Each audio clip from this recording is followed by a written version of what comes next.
টাকাটা দেবো, আমাকে একটু সময় দাও। আমি বেকার ছেলে, আমি কি করে টাকা জোগাড় করতেছি তুমি জানো? আমি সরকারি ঘরে আলে নিচ্ছি, বন্ধনের সারা আলে নিচ্ছি, আদৌ তো আমি কিছুই করি না। আমার কোনো বলার নেই, আমি বুঝে গেছি তুমি ভিখারি। তোমার সাথে আমি থাকতে পারবো না। এগুলা কি বলো তুমি? আমাকে সময় দাও। চুপ, ব্রেকআপ, আমি গেলাম। এই শোনো, একটা গিফট তো নিয়ে যাও। আরে মেয়েটার মুখে তো এসিড দিল। Hello, ambulance. বন্ধুরা কিছু হবে না। তুই কি করলি এটা? আরে আমি কিছু করি। হাট! কি করলি তুই? দাদা ওকে ফাঁসিতে ঝোলাবো। একটা মেয়ের মুখে এসিড দেওয়া শ্বাস শোনো, কোনো কথা শুনো তো।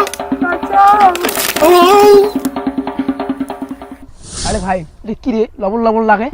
ও আমার গার্লফ্রেন্ড, আজকে আমাকে ব্রেকআপ করতে চায়। আর ওর সাথে আমার কথা ছিল, যদি ও আমাকে ব্রেকআপ করে তাহলে ওর মুখে আমি মুইতে দিব।